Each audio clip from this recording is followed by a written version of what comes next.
Welcome back guys. ఈరోజు మనమైతే MySQL storage engines అయితే చూద్దాం. ఇది ఎంత ఇంపార్టెంట్ అంటే మీకు ఈ వీడియో అయిపోయిన తర్వాత మీకే అర్థమవుతుంది. ఈ స్టోరేజ్ ఇంజిన్స్ సింపుల్ టర్మ్‌లో చెప్పాలంటే ఒక ప్లగ్గబుల్ సాఫ్ట్‌వేర్. మనకు కావాల్సిన రిక్వైర్మెంట్ బట్టి ఆ సాఫ్ట్‌వేర్‌ని అయితే మనం ఇన్‌స్టాల్ చేసుకుంటాము. సింపుల్ టర్మ్స్‌లో చెప్పాలంటే ఒక ఫైల్ ఎక్స్‌టెన్షన్‌నే స్టోరేజ్ ఇంజిన్స్ అంటాం అనుకోండి. మనకి ఇప్పుడు .txt ఫైల్ అంటే టెక్స్ట్ ఫైల్ ఆ సేమ్ టేబుల్‌లో కూడా డాట్ ఐఎన్బి, ఇన్నోడిబి ఇలా చాలా టైప్స్ ఉంటాయన్నమాట. వాటిని మనం స్టోరేజ్ ఇంజిన్స్ అని అంటాము. ఇవి ఎంత ఇంపార్టెంట్ అంటే మీరు టేబుల్ క్రియేట్ చేసేటప్పుడు పర్మిషన్స్ అనేటివి అలౌ చేస్తుందన్నమాట. ప్రతి ఫైల్ సిస్టమ్‌కి ఒక్కొక్క స్పెషాలిటీ ఉంటది. వాటి గురించి అన్నిటి గురించి మనం డీప్‌గా తెలుసుకుందాం. మీరు ఇక్కడ స్క్రీన్ మీద గమనించినట్టయితే మార్కెట్ డాట్ ఐబిడి అంటే ఇది ఇన్నోడిబి ఫైల్ సిస్టమ్ అని అర్థం. మన టేబుల్ అనేది ఈ ఫార్మాట్‌లోనే మనకి స్టోర్ అవుతుంది. మీరు కూడా మీ సిస్టమ్‌లో ఒకసారి చెక్ చేసి చూడండి. సేమ్ ఇదే ఫార్మాట్‌లో ఉంటుంది. మనకి డిఫాల్ట్ స్టోర్ ఇంజిన్ వచ్చేసి ఐబిడి ఇన్నోడిబి అని అర్థం. దీంట్లో అన్ని పర్ఫార్మెన్స్ ఆపరేషన్స్ అయితే మనం అన్నీ పర్ఫామ్ చేయొచ్చు. ఈ ఇంజిన్స్ ఏమేమి ఉన్నాయో చెక్ చేయాలంటే మనకి చిన్న కమాండ్ ఉంది. షో ఇంజిన్స్ /g ఇలా కొట్టామంటే మనకి అన్ని స్టోరేజ్ ఇంజిన్స్ అనేటివి లిస్ట్ అనేది వస్తుంది. ఇక్కడ చూసారా, నాకు ఇన్నోడిబి అనేది డిఫాల్ట్‌గా ఉంటుంది. అండ్ మెమరీ వచ్చేసి హ్యాష్ టేబుల్స్ టెంపరరీ టేబుల్ అనమాట. అండ్ మార్జిన్ MySM అంటే అదొక table format and performance. And InnoDB చెప్పాను కదా డిఫాల్ట్ అని చెప్పి. ఇక్కడ చూడండి సపోర్ట్ డిఫాల్ట్ అని రాసింది. అంటే మీరు క్రియేట్ చేసే టేబుల్స్ అన్నీ ఇన్నోడిబి ఫార్మాట్‌లోనే ఉంటాయి. ఇది ప్రతి ఒక్క ఫీచర్‌ని సపోర్ట్ చేస్తుంది. అండ్ ఇంకా బ్లాక్ హోల్ ఇలా మనకి చాలా స్టోరేజ్ ఇంజిన్స్ ఉన్నాయి. ఒక్కొక్క దాని గురించి డిస్కస్ చేద్దాం.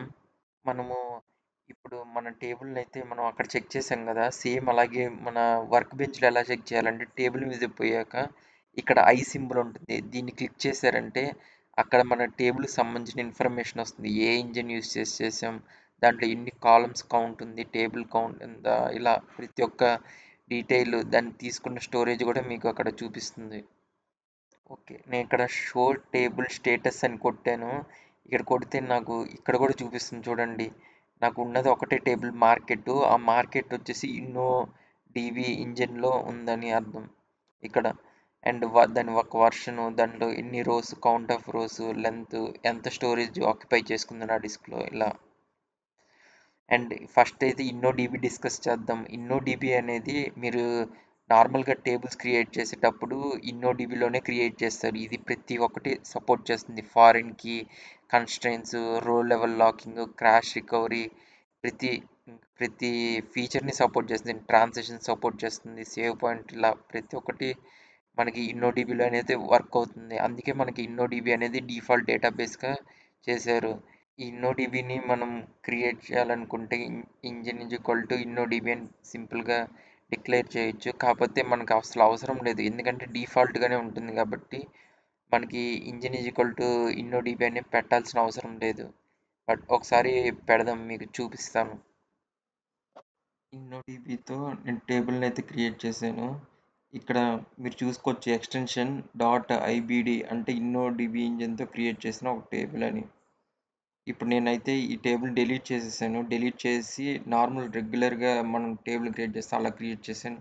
సేమ్ .idb అనే ఎక్స్టెన్షన్తోనే క్రియేట్ అయింది. ఇక్కడ మీరే చూడొచ్చు డిఫాల్ట్ డేటాబేస్ ఇన్నోడిబి అని.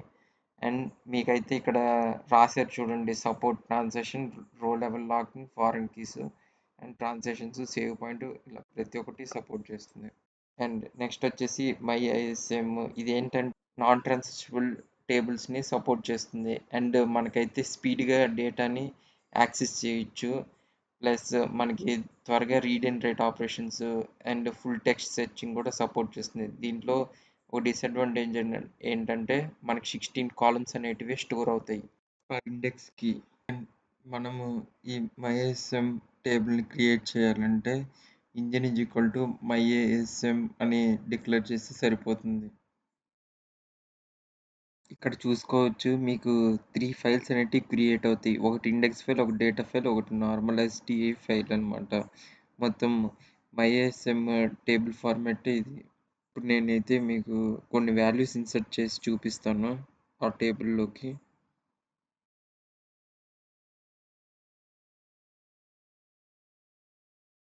మనకైతే సక్సెస్ఫుల్గా ఇన్సర్ట్ అయిపోయినాయి. అండ్ దీంట్లో ఏంటంటే ఫారిన్ కీ అనేది సపోర్ట్ చేయదు. ఇదొకటి గుర్తుపెట్టుకోండి. అండ్ మనకు ఆటో ఇంక్రిమెంట్ ఇలాంటి కన్‌స్ట్రెయింట్స్ అన్నీ సపోర్ట్ చేస్తుంది. ప్రైమరీకి కూడా సపోర్ట్ అవుతుంది దీంట్లో.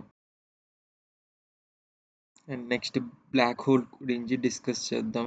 ఈ బ్లాక్ హోల్ స్టోర్ ఇంజిన్ ఏంటంటే జస్ట్ మనం ఏ డేటా పంపించినా గానీ ఎంప్టీ రిటర్న్ చేస్తుంది. దాంట్లో అసలు ఏ డేటా అనేది స్టోర్ అవ్వదు. ఇది ఎందుకంటారా? మనకి పర్ఫార్మెన్స్ చెక్ చేయడం కోసం అండ్ మనకి కొన్నిసార్లు డంప్ ఫైల్స్ అనేటివి క్రియేట్ అవుతాయి. అంటే జంక్ టైప్ ఫైల్స్ వీటన్నిటిని దాంట్లోకి పంపించేస్తారు. ఇన్సర్ట్ చేస్తారు. సో, ఇలాంటి కొన్ని యూజ్ కేసెస్‌తో ఈ బ్లాక్ హోల్‌నయితే క్రియేట్ చేశారు.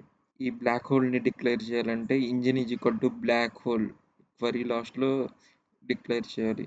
నేను ఇక్కడ మీకు డెమో వాల్యూస్ అయితే ఇన్సర్ట్ చేసి చూపిస్తాను. ఫస్ట్ నేను ఒక student name and roll number అయితే ఎంటర్ చేశాను. ఇప్పుడైతే చెక్ చేయండి మీరే. ఇక్కడ చూడండి అన్ని ఎంప్టీ సెట్సే వస్తున్నాయి. నేను ఎన్ని డేటాస్ ఇన్సర్ట్ చేసినా గానీ నాకు ఎంప్టీ సెట్టే వస్తుంది. ఇదే బ్లాక్ హోల్ అంటే. నెక్స్ట్ అయితే మెర్జ్ స్టోరేజ్ ఇంజిన్ చూద్దాం. ఈ మెర్జ్ స్టోరేజ్ ఇంజిన్ అంటే ఏం లేదు. ఇందాక మనం MyISM టేబుల్స్ క్రియేట్ చేసామా, ఆ స్టోరేజ్ ఇంజిన్ 2, 3 టేబుల్స్‌ని కలిపితేనే మెర్జ్ MyISM అంటారు. ఈ మెర్జ్ MyISMని మీకు ఇంజిన్స్‌లో చూపిస్తాను ఆగండి. ఇంజిన్స్‌లో కూడా మీకు collection of identical MyISM tables అంటే 2 ఆర్ 3 టేబుల్స్‌ని కంబైన్ చేసి రాయడమే మెర్జ్ MyISM టేబుల్ అంటారు. అండ్ దీన్నైతే వేర్ హౌసెస్ అండ్ మన లాజిక్‌లో ఏమైనా డేటాని క్రియేట్ చేయాలన్నా గానీ, ఒకటే మొత్తం కంబైన్డ్ డేటా క్రియేట్ చేయాలంటే ఈ మెర్జ్ MySMని వాడతారు. నెక్స్ట్ మెమరీ చూద్దాం. ఈ మెమరీ అంటే మన టేబుల్స్ అనేటివి మెయిన్ మెమరీ అంటే ర్యామ్‌లో స్టోర్ అవుతాయి. అంటే టెంపరరీగా స్టోర్ అవుతాయి.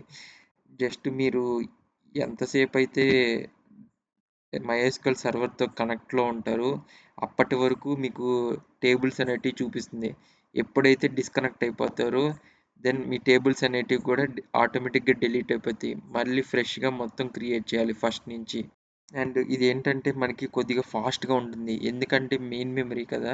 ర్యామ్‌లో నుంచి టెంపరరీ డేటా రిజిస్టర్స్ వీటి ద్వారా అనేది మనకి స్పీడ్ యాక్సెసింగ్ ఆఫ్ డేటా అనేది ఉంటుంది. నేనిక్కడ శాంపిల్ కోసం మీకొక టేబుల్‌ని క్రియేట్ చేస్తున్నాను. With a engine of memory. ఇప్పుడు కొన్ని వాల్యూస్ అయితే ఇన్సర్ట్ చేసి చూపిస్తాను. ఓకే. ఇప్పుడు ఇన్సర్ట్ అయినాయో లేవో చెక్ చేద్దాం. ఓకే. ఇక్కడ మీకు కనబడుతుంది గదా! నేను ఇన్సర్ట్ చేసిన వాల్యూస్ అనేటివి టేబుల్‌లో ఉన్నాయి. ఇప్పుడు నేను ఎస్‌క్యూఎల్‌ని డిస్కనెక్ట్ చేసి మళ్ళీ రీకనెక్ట్ చేస్తాను.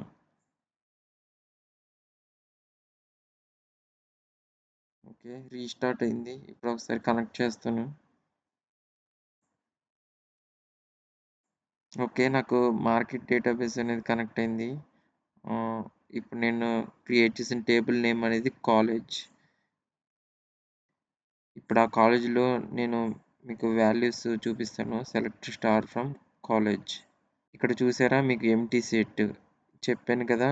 వన్స్ డేటాబేస్ ఆర్ మీ MySQL సర్వర్ అనేది డిస్కనెక్ట్ అయ్యి మళ్ళీ రీకనెక్ట్ అయితే మీకు ఒక్క డేటా అనేది కూడా ఉండదు. జస్ట్ టెంపరరీ పర్పస్ కోసం అయితేనే ఈ స్టోరేజ్ ఇంజిన్‌ని యూజ్ చేస్తాం.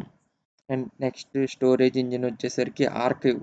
ఆర్కైవ్ అనేది మెయిన్ పర్పస్ ఏంటంటే, ఇప్పుడు మీకు 10 ఎంబీ ఉన్న ఫైల్‌ని 5 ఎంబీకి ఆర్ 4 ఎంబీకి ఇట్లాగా సైజ్ అనేది తగ్గిస్తుంది. మీకు టేబుల్ అనేది చాలా ఎక్కువ స్పేస్ తీసుకుంటుంది. కానీ మీరు డిస్క్ సరిపోవట్లేదు. అప్పుడు మీరు ఈ ఆర్కైవ్ ఇంజిన్ వాడితే ఆ టేబుల్ యొక్క సైజునైతే డిక్రీజ్ చేయొచ్చు. నేనిక్కడ డెమో కోసం మీకొక టేబుల్‌ని క్రియేట్ చేసి చూపిస్తాను. With engine is equal to archive.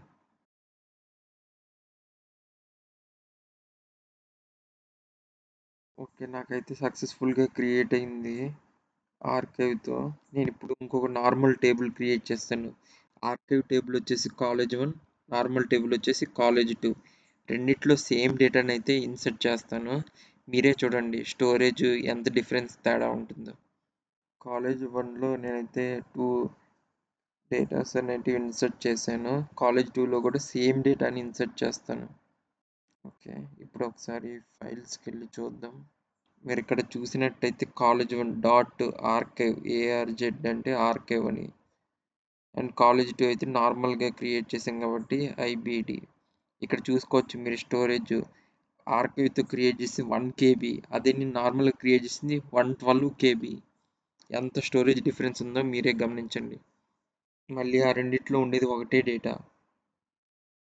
And ఇప్పుడైతే మనకి సిఎస్వి స్టోరేజ్ ఇంజిన్ అయితే చూద్దాం. ఈ సిఎస్వి స్టోరేజ్ ఇంజిన్ అంటే సింపుల్గా చెప్పాలంటే, మీరు ఎక్సెల్ ఫైల్స్లో కామా సపరేటెడ్ వాల్యూ ఫైల్స్ అని ఎప్పుడైనా ఓపెన్ చేస్తుంటే మీకు ఎక్సెల్లో ఒక టేబుల్ ఫార్మెట్లో అయితే ఓపెన్ అవుతాయి. సేమ్ మీ ఎస్క్యూఎల్ టేబుల్ ఉంటుంది కదా, మీరు సెలెక్ట్ స్టార్ట్ ఫ్రమ్ కాలేజ్ ఇట్లాగా రాసి మీకు ఒక టేబుల్ అనేది డిస్ప్లే అవుతుంది. ఆ టేబుల్ని మీరు .csv అంటే ఎక్సెల్ ఫైల్గా కన్వర్ట్ చేయాలంటే ఈ ఇంజిన్ అయితే మీరు యూజ్ చేయొచ్చు. ఇదైతే మీరే ట్రై చేయండి, నేనైతే చెయ్యను. మీకైతే జస్ట్ ఎక్స్ప్లెయిన్ చేశాను. ఇన్ని స్టోరేజ్ ఇంజిన్స్ చెప్పాను కదా, ఇది ఒకటి ట్రై చేసి కామెంట్ చేయండి. అర్థం కాకపోతే మన టెలిగ్రామ్ ఛానల్లో కాంటాక్ట్ అవ్వండి.